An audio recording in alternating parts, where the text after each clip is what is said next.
is LBC from Global, leading Britain's conversation with James O'Brien. 4 minutes after 10 is the time. A very good morning to you. This is, of course, LBC, and you are listening to James O'Brien on a morning where I think we have to return to the Brexit fray because I guess those teeth of reality are biting now, but some people continue to pretend that they've put their nipples in a bulldog clip rather than admit that the bite is being registered by their sensations. I think of all the stupid things I've heard in the last 2 years, this idea that having the option to walk away with no deal is somehow a negotiating tactic on the part of Theresa May is a contender for the stupidest thing of all. It's a bit like saying, if you don't do what I want, I will drink paint. Or it's a bit like when a child says, if I can't get my own way, I'm going to hold my breath until I get my own way. So what happened yesterday was essentially the House of Lords told the government that they can't hold their own breath on behalf of the entire country. They will have to be policed, if you will, by the House of Commons. I also, and this is one of the great curses of being open-minded, I also struggle daily now to try and find ways into these conversations that lend themselves to something a little bit more sophisticated and intelligent than just recycling utterly bovine Jacob Rees-Mogg sound bites or Liam Fox claims that now don't even stand up to the vaguest scrutiny. There is no bargaining tactic that involves blowing your own brains out if you don't get your own way. There just isn't. There never was. The idea that we walk away without a deal, that'll teach the European Union, who will continue to be the largest single market on the planet, while we become an entirely isolated market of 50 million, absolutely in hock to whatever chlorinated chicken sellers and others want to flog us under the auspices of a trade deal that Donald Trump's own trade secretary has described as a great opportunity to cherry-pick British assets. These are all facts. These are not opinions. And yet it continues. I think the weirdest element of it for me now is the question of what they think they've won. Because taking back control, events in the House of Lords last night demonstrated that we never lost control. The House of Lords not only retains powers of scrutiny and redress, but it also on this occasion has handed power to the House of Commons, to our elected MPs. So our revising chamber has revised and amended to ensure that elected MPs cannot be ridden roughshod over by a Prime Minister, by a government. Where do you want power to reside? Well, it's all in Brussels. Yeah, right. I mean, if we were inhabiting an even vaguely sane universe together now, then everybody, even sort of whatever side of the fight you were on during the referendum, everybody now could look at the reporting in the right-wing media of the House of Lords amendments and say, well, hang on a minute, I thought all the power was in Brussels. If all the power was in Brussels, how come the House of Lords has exercised power to ensure that the House of Commons can exercise power over the Prime Minister's attempts to exercise power unchecked? So much power in Westminster. And yet we, of course, spent several decades being told by Boris Johnson and sundry other frauds that all the power was in Brussels. That would be quite a nice question, actually. I would be quite tempted to ask, what is all this power that the House of Lords and the House of Commons are exercising if all the power is actually in Brussels? But I don't think there would be many fruitful answers to that question. 0345 6060973 is the number that you need. And then you sort of look at the way that the House of Lords is described by, well, I suppose one has to reach for the Daily Mail first on a morning like this. They've already gone after elected representatives, called them saboteurs. They've already gone after judges and the very notion of judicial independence by calling those people enemies of the people. They have, of course, also gone after academic independence, the idea that universities should be free to exercise their own judgment of the facts. They didn't like that. The front page then was, I think, our Remainer universities. And today, I haven't actually got it in front of me, but today, no doubt, there's sort of intimations of treason and sundry other suggestions that the House of Lords doing precisely the job that they are both appointed and hired to do is somehow bad. So I don't quite understand anymore. We've got that simple question of what is it that they think they've won. But I don't quite understand anymore what all those catchphrases meant. We need to take back control. Well, clearly, if the House of Lords can ensure that the House of Commons can prevent a power grab by the Prime Minister, then there was loads and loads of control to go around. I don't think that even counts as an opinion, does it? And then when you look at the notion that the House of Lords shouldn't be ensuring and exercising parliamentary sovereignty by delivering power to the House of Commons, the elected representatives in the House of Commons, you begin to wonder quite what they've put in the water at the Daily Mail. House of Unelected Wreckers. So the House of Unelected Wreckers, Daily Mail, of course, owned by a Viscount, but, you know, pretend that none of us know that for the time being. House of Unelected Wreckers votes to give power to House of Elected Parliamentarians. You have to dig into the second chapter of this one, don't you? What precisely is the complaint today about the House of Lords saying that the House of Commons should have a vote? Because if the problem is that the House of Lords is unelected, then presumably the knowledge that what they voted to do in the House of Lords is give a vote to the House of Commons, which is elected, completely undermines all of your objections. The idea that the thing that they voted on somehow undermines Theresa May's negotiating position, you would have to be blinkered almost to the point of blindness to think that that constituted anything other than an inverted pyramid of proverbial piffle. Because if you and I were... I don't know what the equivalent is on a negotiation, actually, because, of course, the biggest legacy of this whole mess is the idea that the European Union is somehow our enemy and that they are dedicated to hurting us.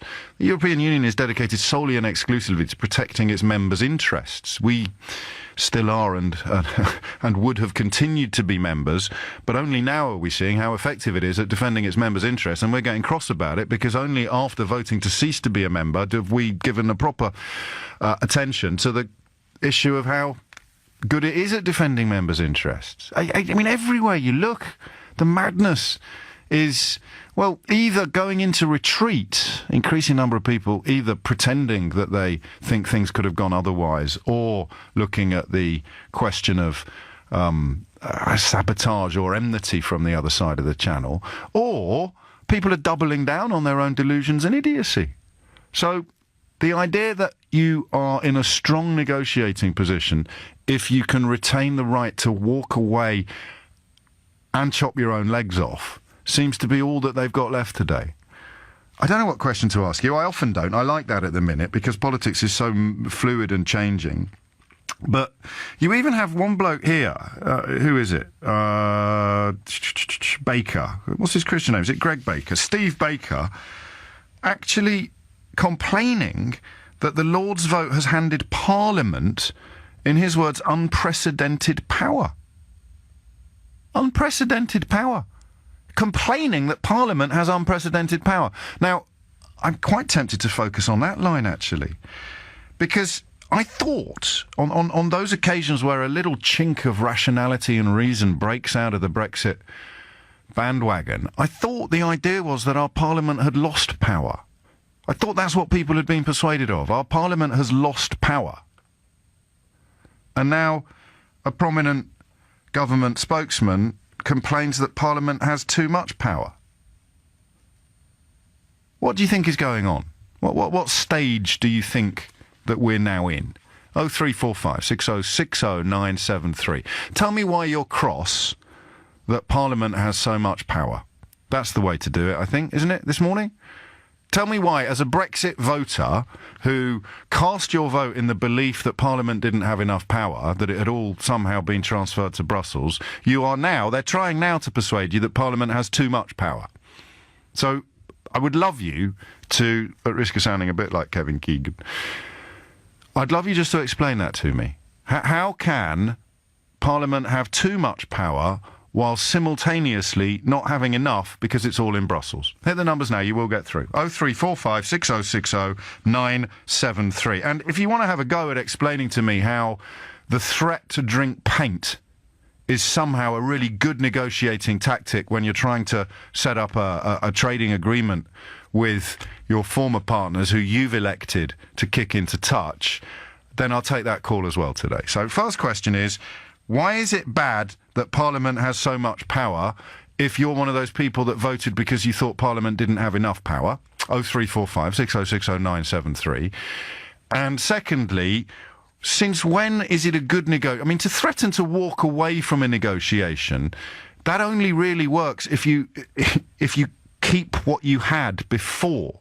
Do you see what I mean? If you were trying to sell me your house and we were haggling over the price of the house and eventually I got so irritated by your tactics, I just said, oh, forget it. And then I walked away.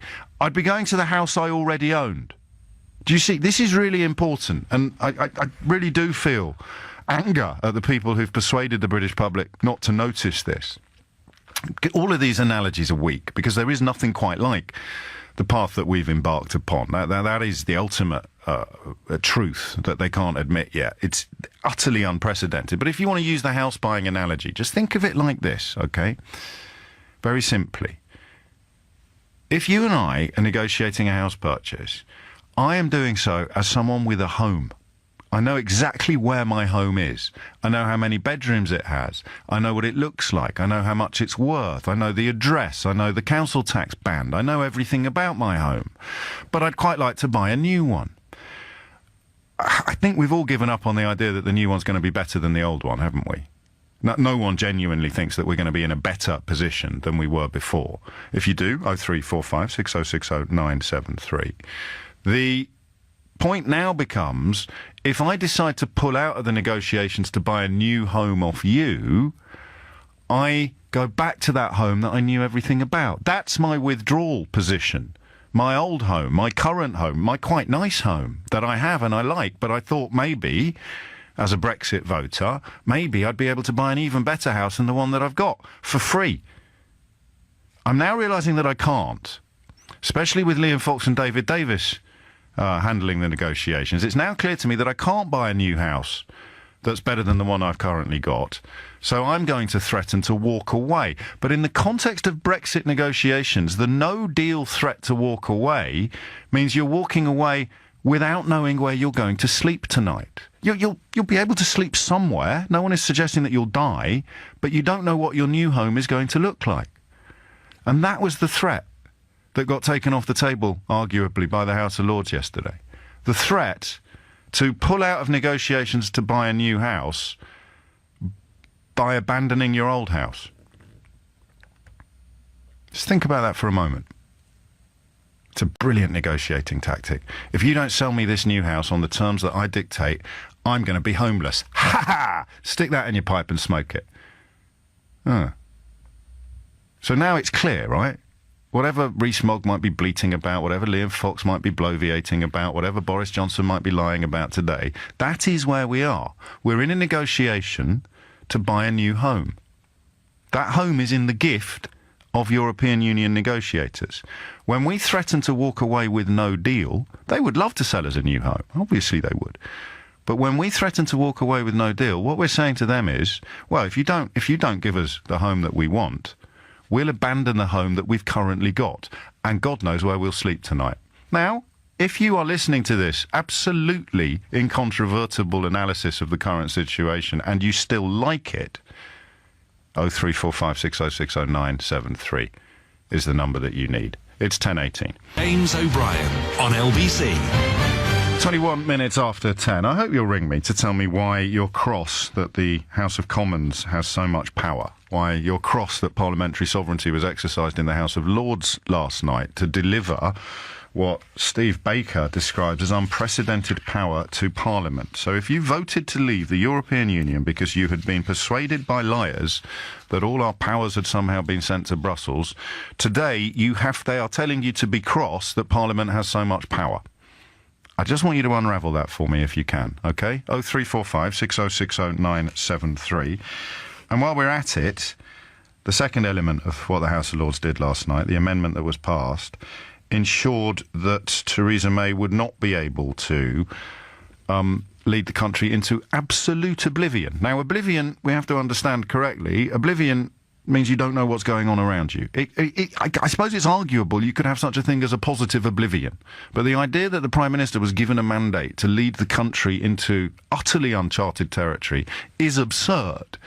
I appreciate that there aren't many places in Britain at the moment where the truth is being told in quite such a bold and bald fashion. But it is absurd to claim that she was given permission to burn down the house we currently live in without telling us where we would be living in the future. Those are the two elements I'm looking at. How can anyone be cross that Parliament has so much power, especially if they've spent the last 10 years labouring under the illusion that all the power had ended up in Brussels? And the second question is, if you're negotiating to buy a new home, which is what the EU negotiations essentially are, how can threatening to be homeless constitute an effective negotiating tactic? 10:22 is the time. Charles is in Enfield to kick us off. Charles, what do you think? Hi, James. Look, I think that you've slightly gone off. You're asking the wrong question. Okay, but you'll understand that you have to answer the ones I'm asking. I'll answer it. Yes, of course. So are you cross about how much power the House of Commons has? The question is, am I cross about the power that Parliament has? Parliament, yes, is sovereign, but it gets its power from the people. So are you cross about the amount of power that Parliament has? Well, I'll be certainly cross if Parliament's able to usurp the power that the people have invested. Who elected the House of Commons? Who elected the House of Commons? It's an echo. Look, the people voted for Brexit. Who elected the House of Commons? Look, well, we know who elected the House of Commons. Well, no, I just need you to say the words. Who elected the House of Commons? Yes. The House of Commons has been lent power. It is lent Who elected power it? By the people. Who? The people Elected the House of Commons. They lend power. And the House of Lords reminded, I suppose, constitutional experts last night that the House of Commons exists to keep checks and balances upon the executive, the Prime Minister. Right. So the power that was exercised by the House of Lords yesterday was essentially a reminder of the power that resides in the House of Commons, which is, of course, elected by the people. So why are you cross that Parliament has so much power? Because it would appear... Oh, so you are cross that Parliament has so much power? I'll certainly be cross if Parliament... And were you previously of the view that Parliament's powers had somehow been transported to Brussels?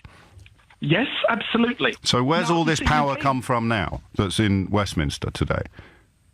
Well, Is that the power that's come back from Brussels, or is that just power that we didn't know about before we voted to leave the European Union because we thought all the power was in Brussels? It's like new power that we found under the bed. Well, Parliament is assuming it is taking... this could be an attempt to take away power from the people. Brexit was an expression of the populace. Brexit was an expression of No, the people. but it wasn't, was it? Because 17.4 million people voted for something. But if you could find three people, one who voted to be like Norway, because prominent campaigners said we'd be like Norway, one who voted because they believed Owen Paterson when he said only a madman is talking about leaving the single market, then you'd have somebody who didn't vote for the same as the person who thought that we were going to be like Norway.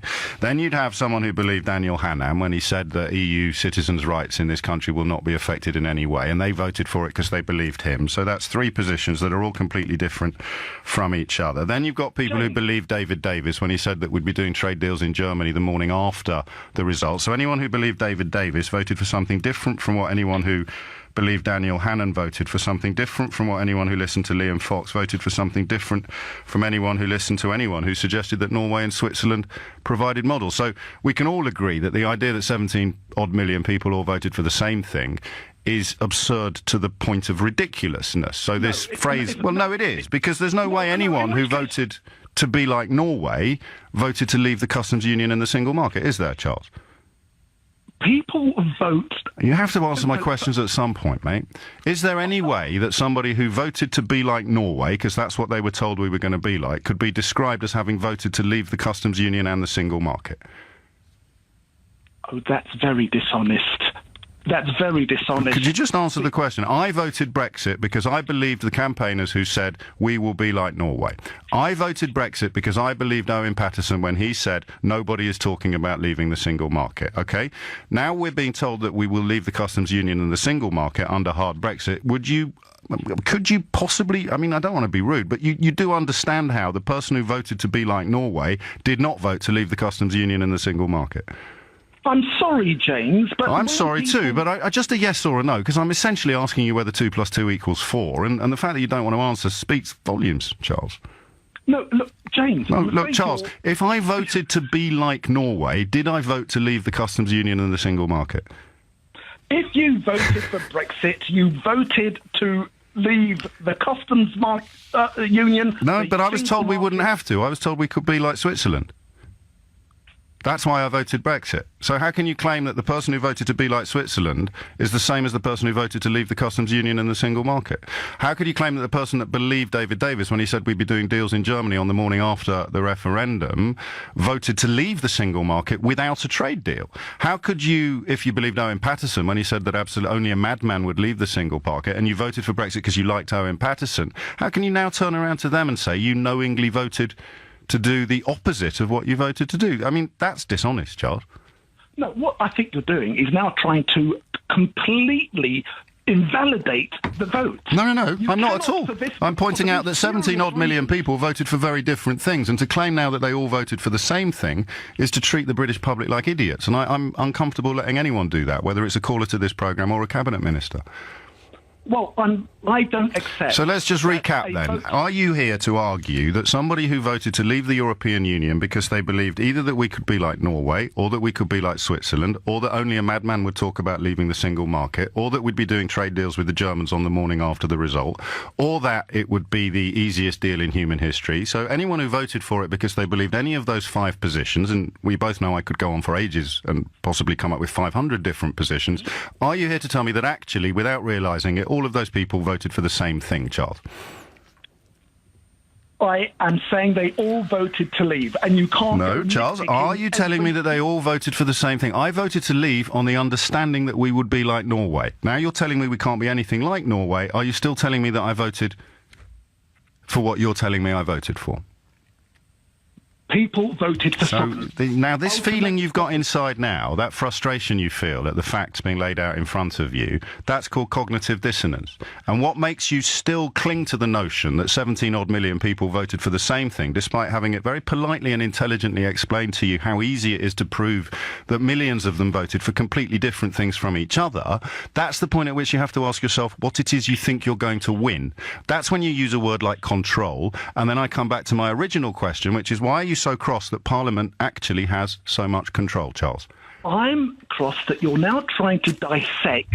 Damn dissections, eh? Why can't we just go with the simple slogans instead of complicated understanding? Dissections actually show you how things work instead of just letting you look at posters. You cannot dissect every I just did, Charles. Of a vote. I just did, mate. And the answer to the question that you're not prepared to answer is, James, of course I'm not dishonest or stupid enough to argue that somebody who voted Brexit in the belief that we'd be like Norway actually voted to be the opposite of Norway. Because you can't say that out loud, Charles, because then you'd realise how silly you sound. James, you cannot go breaking down votes. No, God damn it, that you would actually dissect something to find out how it works. Charles, I mean, that would be insane, wouldn't it? So, final chance, are you really here to tell us that somebody who voted to leave the European Union because they thought we could be like Norway or Switzerland actually voted to be nothing like Norway or Switzerland at all? And I'm going to insist on a yes or no. I'm sorry, that is a trick question. They voted for It is not a trick question, Charles. You just can't answer it. It's Simon Conway with the headlines. James O'Brien on LBC. Call 0345 6060 973. 10:35 is the time. We don't indulge, or we try not to indulge on this programme in esprit d'escalier when you kind of duff people up after they've gone. I don't know what the opposite of esprit d'escalier is, because I want to just take a moment to explain how Charles felt. He could ring in and use phrases like will of the people or power of the people or whatever it might be, and then not realise how weak a position that was. And that's not a criticism. I don't think anybody with a functioning intellect could have heard that exchange and concluded that that he did have a leg to stand on. And the reason is he repeats what he hears because he believes them and trusts them and wants to, and that's fine. That's what freedom of speech, freedom of press delivers. So he will hear a prominent Brexiter say something like 17.4 million people voted to leave the European Union, you're thwarting the will of the people. And what he won't hear on the BBC or elsewhere, for reasons that I completely struggle still to understand, I've written about recently in the New Statesman magazine, I don't understand why other interviewers don't say to the politicians and the campaigners, well, hang on a minute, how can you claim that 17.4 million people all voted for the same thing when we know that some of them voted because they believed that we could be like Norway, which is in the single market but not the customs union, or they believed that we could be like Switzerland? I mean, it's on tape. You can hear them saying these things, which is in, I think, the single market and the customs union, but this isn't a bridge I'm going to die on. Or you heard people say that we need them more than they need us, and we clearly know that's not true. Or you heard David Davis say that we'd be able to do deals with the Germans on the morning after the referendum, which is both factually and legally wrong. So all of these 17 and odd million people who all voted according to different pieces of information. Then you've got all the people who believed that £350 million a week was going to go to the NHS. And even if you want to ring me up and say that wasn't a pledge, that was just a suggestion, and everyone knew that the 350 million figure was gross rather than net. You can tell me that, but you can't tell somebody who did believe it that they didn't believe it. They did believe it. So now we know that's not true either. So if you believed Norway was the option, if you believed Switzerland was the option, if you believed it would be possible to carry on trading while abandoning things like freedom of movement, if you believed what was written on the side of the bus, if you believed David Davis's description of how trade negotiations worked, if you believed Liam Fox's prediction of how easy it would be to trade, if you believed Boris Johnson's lies about Turkey's imminent joining of the European Union, if you believed any of these things and you voted to leave, you categorically didn't vote for hard Brexit, no deal. So when the House of Lords yesterday insisted that the House of Commons must have the power to prevent a Prime Minister, an enfeebled Prime Minister, in hock to billionaire newspaper owners and editors, what you saw the House of Lords do yesterday was wrestle power from a government and deliver it to a sovereign parliament, in this case the House of Commons. I would love to know how anyone can be unhappy about that if they voted to leave the European Union in the belief that all our power had ended up in Brussels. I mean, this is insane, right? Even if you despise every fibre of my being and you're screaming at the radio, you have to stop and ask why you're so cross. You're cross because you have been taken for a mug, not by me, but by the people who are now claiming that 17.4 million people who demonstrably voted for very different things. Some people voted to leave the European Union and have no problem at all with immigration. Some people voted to leave the European Union exclusively because they've got a problem with immigration. You can't turn around and say they voted for the same thing. And yet that's what will of the people did. The will of the people, the phrase that didn't emerge until after the referendum, was actually the most fraudulent phrase of all. If there's one competition for will of the people being the most fraudulent phrase of all, do you know what it is? Yeah. Brexit means Brexit. 10:39. Matthew's in High Wycombe. Matthew, what would you like to say? Hi, James. Sorry, not a Leave voter here. So, sorry, you're not a Leave voter here. But a quick point I wanted to make was a lot of the people calling in seem to be under the impression that the referendum was binding and that Parliament has to do exactly what the referendum says, and that's not true as far as I understand it. As usual, I blame David Cameron for all this nonsense. But the people calling in are assuming that... Well, to be honest, I think you're going to be referring to other programmes, because I've only taken one call so far, and it's 22:11, but, you know, such is life. Carry on. Sure. So what I'm just saying is the people calling in seem to think, stab in the back, Parliament's going to screw us. There's nothing stopping Parliament from going back with whatever deal and passing legislation saying, let's have a second referendum. Well, the Lords knocked that on the head, actually, yesterday. Because Labour wouldn't vote for that. But you're right, that is sovereignty. And I mean, at risk of sounding, I don't know, too masculine, the people you're describing don't generally ring me anymore because they get asked questions like the ones Charles got asked, and they're asked to explain how someone who voted to be like Norway. Here's Paul Nuttall. You remember him? Yeah. Here's Paul Nuttall before the referendum. Norway is a success and we can be too. Outside the EU, we will prosper, be sovereign and control our borders. So there's someone essentially marshalling the UKIP vote by saying we can be like Norway. Norway has free movement. Norway's in Schengen, but, you know, that's an argument that we should have had back in the day. You can't argue that 17.4 million people all voted for the same thing. And that's the real problem. So regardless of where power ends up, the idea that it is contained within that referendum result is palpably absurd. Why do you think people struggle to see it? You've clearly been listening to some of them try to explain themselves. Well, I think a lot of it comes to people, honestly, and I think you've spoken to me a few times. So I'm from the Commonwealth, I'm not from here. And so I'm from a small country that generally doesn't get in the news unless things go horribly wrong, you know, being South Africa. But so people in Britain were, unhappy that Britain had lost power, a sense of imperial loss, no matter how ghastly some of the bits of the empire might have been. And they genuinely believed that Britain was more important than it is. Now and that it will therefore be again.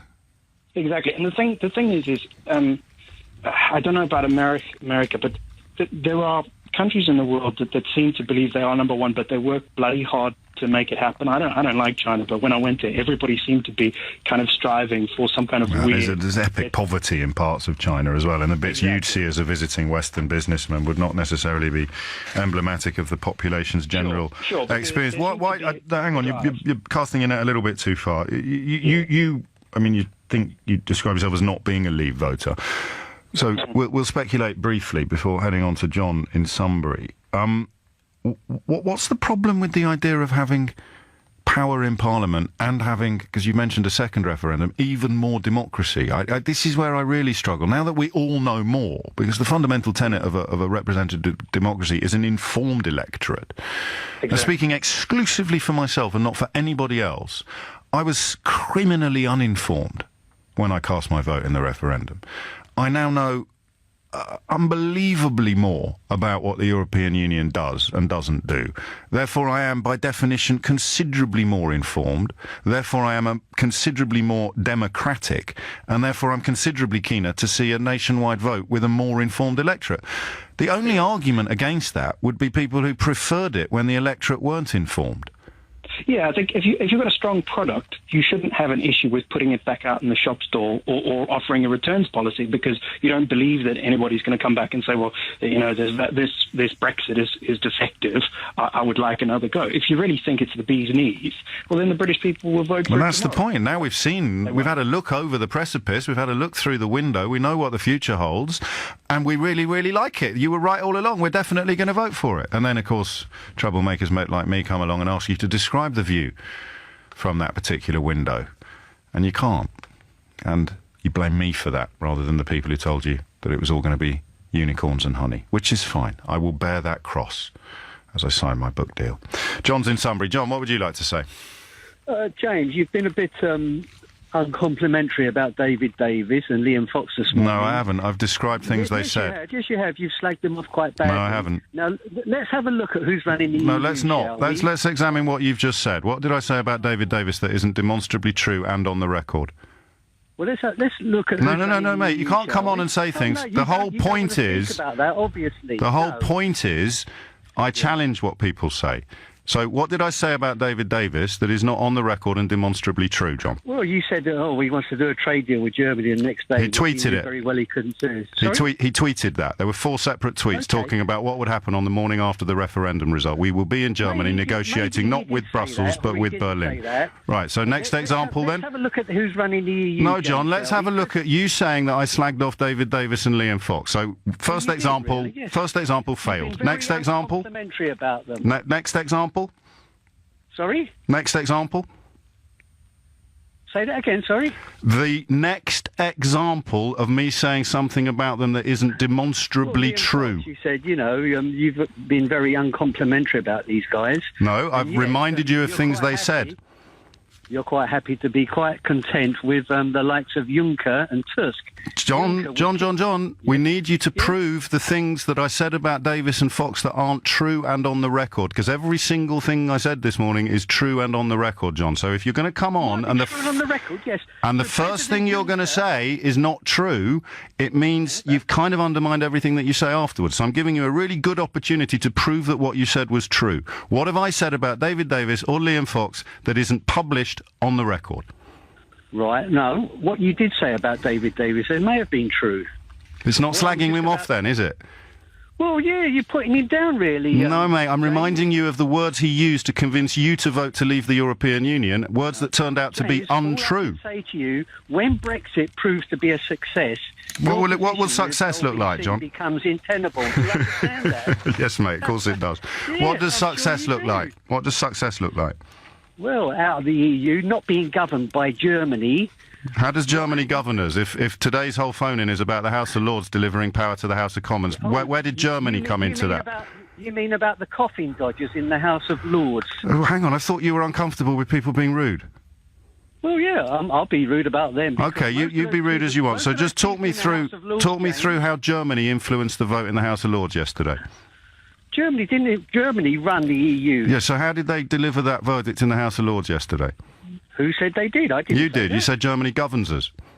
Yeah, Germany governs the EU. So how did Germany make the decision to pass that amendment in the House of Lords yesterday? Yes. So how did Germany make the decision to pass that amendment in the House of Lords, John? Let me talk in John, I can't let you talk twaddle, mate. It embarrasses you and it insults my listeners. How did Germany govern it? Your position with the BBC becomes untenable when... The word is untenable, John. Do you understand that? I know what untenable means. I don't know what intenable means, no.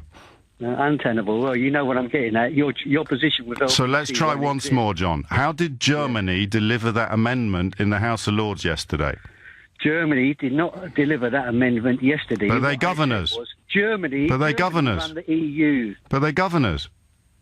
Yeah, but most... So if they govern us, how did the House of Lords pass that amendment yesterday, giving power to the House of Commons? Where did Germany come into it? Germany rule the EU. Everything done in the EU suits Germany. Right. Okay? Yes, John. And you know, the House of Lords, James, most of those people in the House of Lords have either worked for the EU or are currently still working for the EU. Okay, so here's what we'll do. We'll come back after the break, John, and we'll have a list of everybody in the House of Lords, and we'll start with the A's and we'll work right through to the Z's, and you tell me which ones used to work for the European Union. For example, and then we'll count them, John. We'll count them, and you have to prove that more than half of them worked for the European Union. Do you want to accept that challenge? Yeah, I could do. Yeah, most of them are still on fat pensions. So I'm going to come back after the news with a list of everyone in the House of Lords. There's hundreds of people, and you're going to tell me which ones worked for the European Union, and at the end of that process, you're going to be able to prove that it's more than half of them, John, because you said most. I would say that, yes. Oh, crikey. Well, hold on to your hats, everybody. 10:48 is the time. This is LBC with James O'Brien. It's 10:52, and fair play to John in Sunbury for accepting the challenge. He's of the view that describing the words used by David Davis and Liam Fox is slagging them off. And he considers the House of Lords to be full of coffin dodgers, most of whom have been in the pay of the European Union. So we're going to go through the list of people in the House of Lords together, aren't we, John? And you're going to tell me the ones that are in the pay of the European Union or who have ever worked there or who have got pensions that they need to hang on to. And when we've gone through all of them, we'll count them up. I think it's about 785. Well, we'll check anyway. And you will then have proof that most of them are EU flunkies. So we'll start with the A's and work through, John, when you're ready, mate. Lord Aberdare, is he someone that has worked for the European Union or someone who has not? John? John? But, John, you were so adamant. What do you mean you hung up and we called you back 3 times after you promised that you'd do it? And you refused to. What about Lord Adams or Baroness Adams of Craigielea, John? Most of the House of Lords are paid by the EU. What about Lord Addington, John? John? Lord Adibawale? Lord Adonis? Baroness Afshar, John? Lord Agnew of Alton? John? Can we make sure he's all right? 10:53, I mean physically. Tom's in Cheltenham. Tom, what would you like to say? Yes, good morning, James. Hello, Tom. I voted leave at the referendum, and I haven't got an issue at all with the Lords. I think they were just doing their job yesterday, and good on them for doing it.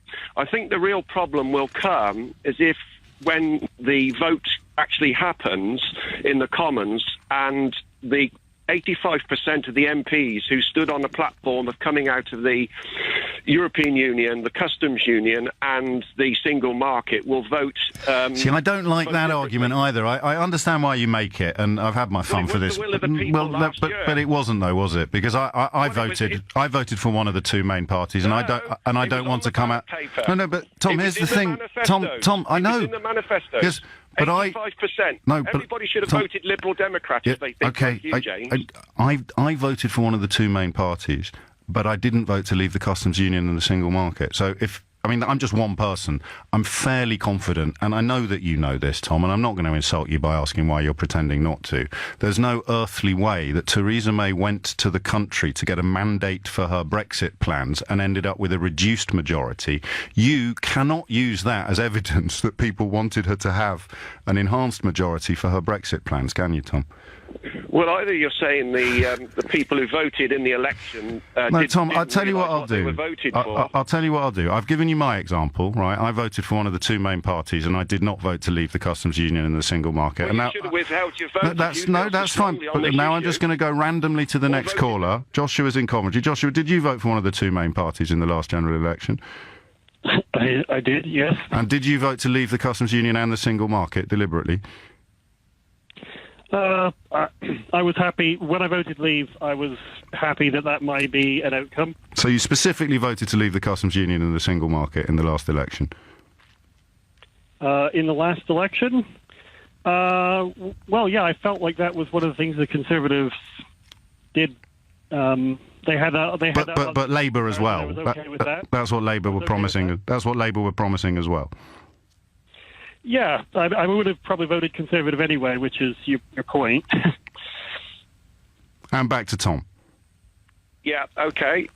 Well, it was an expression of the will of the people. But it wasn't, was it? Yeah, it was. But we've just shown that it wasn't, Tom. All I have to do is find people that voted for the Conservatives or Labour who want to remain in the European Union, and your whole point falls to pieces. Well, they're charlatans then, aren't they? Because they shouldn't be standing on a manifesto that they don't believe in. Well, you could say that, I suppose. And finally, why are you cross that Parliament has so much power? I'm not cross. That's what I voted for. I mean, we've always got the Parliament Act, don't forget. The Lords is a revising chamber, and I voted leave because of what David Cameron said. What was that? Interested in. He basically said, if you vote to come out of the European Union, you'll be coming out of the single market and the customs union. But that was Project Fear. The people that you voted for told you that you wouldn't. This is the man who put the proposition to Yes, but that was Project Fear. No one ever cast a vote because they believed the people on the other side. You cast a vote because you believed the people on your side, and the people on your side said only a madman is talking about leaving the single market. Mr. Yes. No, it is. No, yes. No, yes. No, yes. No, yes. Not at all. Well, I'm afraid it's true. David Davis said we'd be in Berlin the morning after the result. Owen Paterson said that only a madman would leave the single market. Daniel Hannan said absolutely nobody is talking about leaving the single market. But you cast your vote because you believed the people on the other side of the argument, not the people on your own side. No, I didn't believe in our Prime Minister and what he was trying to sell me. Oh, but you just said you voted for him because you did believe him. No, I didn't believe... So when he said we'd have to leave the customs union and the single market, you didn't believe him? I didn't agree with his proposal to the British public. So when he said we'd have to leave the customs union and the single market, you didn't believe him? I believed him in that respect. Oh, okay, yes, but not all the other respects. Well, no, but I rejected the proposition Right, that he you are, was Tom. putting towards the British. Well, no. Well, you didn't reject it, mate. You just rang me up to tell me that you believed him, Tom. Categorically, you just said, I believed David Cameron when he said we would have to leave the customs union and the single market. And in the same breath, you said you cast your vote because you didn't believe what David Cameron said. You didn't believe the proposition that he put to the British people. I didn't believe in Project Fear. Well, you but did, though, I Tom. Joshua's in Coventry. Joshua, why are we cross that Parliament has so much power, do you think? So I think a lot of people will be cross that they've exercised their power in the way that they did because they may feel that they've reduced the power of the elected government. Well, the elected government that's propped up by 10 DUP votes bought with £1 billion of taxpayers' money. That's the one. So the anger comes from the fact that the government can't do what it wants regardless of what Parliament wants. Well, no, I don't think that's. I think what it's fully sort of it's constitutionally the right thing. That, it's within everyone's right, but you can still be upset. Not that you think that they've acted unconstitutionally, but that you think that they've made, as it turns out, the wrong decision. And that's my view. Is I just feel that they've made the wrong decision because they have undermined, to a degree, the negotiating position. How, and you heard my analogy about the house, when you're negotiating to buy a house, Yeah. and if you pull out and walk away, you've still got your old house. But in the context of the European Union, you pull out and walk away, you haven't even got your old house. How is that a strong negotiating position, Joshua? Well, usually when you buy and sell a house, there's two transactions, right? There's selling your house and there's buying another one. Yes. And it can sometimes... We're going to run out of time. I'll come to you. I think we may carry on with this. Stay where you are. I'm having fun. What's that? You are too? Oh, splendid. Hang on. Any sign of John in Sunbury? Can we try again with John? Remember? John? Calling John.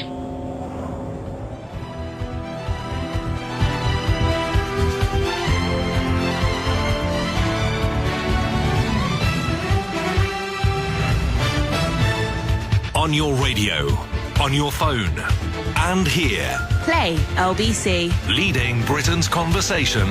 This is LBC.